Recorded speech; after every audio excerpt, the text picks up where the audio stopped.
ಮೊದಲನೆಯ ಪ್ರಶ್ನೆ, ಸಂಧಿವಾತ ಸಮಸ್ಯೆ ಇದ್ದರೆ ಯಾವುದನ್ನು ನಾವು ಸೇವಿಸಬಾರದು? ಎ ನುಗ್ಗೆಕಾಯಿ, ಬಿ ಹಾಗಲಕಾಯಿ, ಸಿ ಬಾಳೆಹಣ್ಣು, ಡಿ ಪಪಾಯ ಹಣ್ಣು.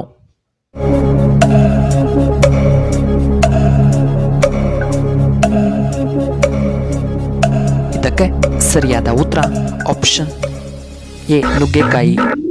ಎರಡನೆಯ ಪ್ರಶ್ನೆ, ಮಲಗುವ ಮುನ್ನ ಬಿಸಿ ನೀರು ಕುಡಿಯುವುದರಿಂದ ಏನು ಉಪಯೋಗ? ಎ ದೇಹದ ಬೊಜ್ಜು ಕರಗುತ್ತದೆ, ಬಿ ತೂಕ ನಷ್ಟ, ಸಿ ಒಳ್ಳೆಯ ನಿದ್ದೆ, ಡಿ ತುಂಬ ಒಳ್ಳೆಯದ್ದು.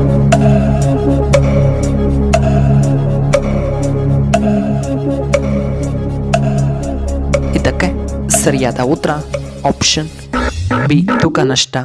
ಮೂರನೆಯ ಪ್ರಶ್ನೆ, ಕಪ್ಪೆಗಳ ಹಬ್ಬ ಯಾವ ಜಿಲ್ಲೆಯಲ್ಲಿ ಆಚರಿಸಲಾಗುತ್ತದೆ? A Shivamogga, B Hubballi, C Kolar, D Chikkaballapur.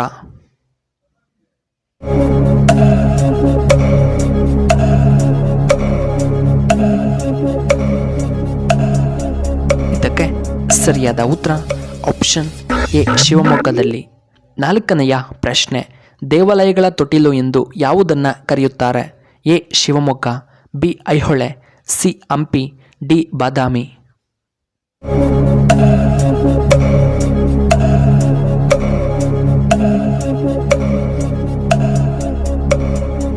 ಇದಕ್ಕೆ ಸರಿಯಾದ ಉತ್ತರ ಆಪ್ಷನ್ ಬಿ ಐಹೊಳೆ.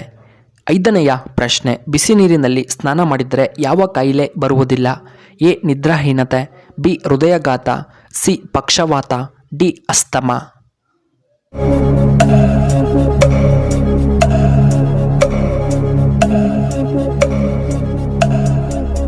ಇದಕ್ಕೆ ಸರಿಯಾದ ಉತ್ತರ ಆಪ್ಷನ್ ಸಿ ಪಕ್ಷವಾತ.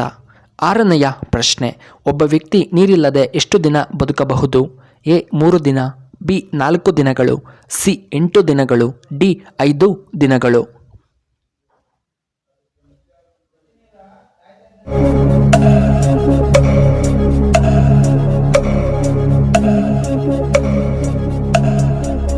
ಇದಕ್ಕೆ ಸರಿಯಾದ ಉತ್ತರ ಆಪ್ಷನ್ ಎ 3 ದಿನ.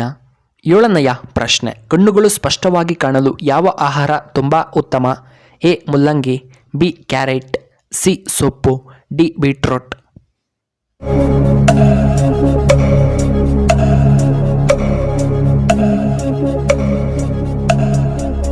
ಇದಕ್ಕೆ ಸರಿಯಾದ ಉತ್ತರ ಆಪ್ಷನ್ ಬಿ ಕ್ಯಾರೆಟ್.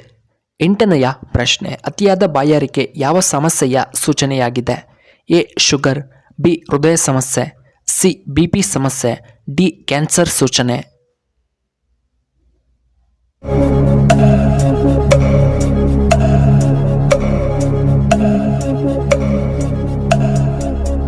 ಇದಕ್ಕೆ ಸರಿಯಾದ ಉತ್ತರ ಆಪ್ಷನ್ ಸಿ ಬಿಪಿ.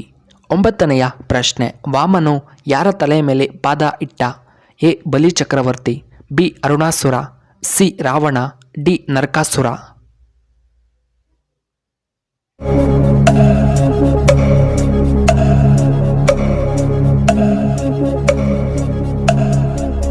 ಇದಕ್ಕೆ ಸರಿಯಾದ ಉತ್ತರ ಆಪ್ಷನ್ ಎ ಬಲಿ ಚಕ್ರವರ್ತಿ. ಹತ್ತನೆಯ ಪ್ರಶ್ನೆ, ಮಹಾಲಕ್ಷ್ಮಿಯ ಪತಿ ಯಾರು? A Brahma, B Vishnu, C Rudra, D Indra.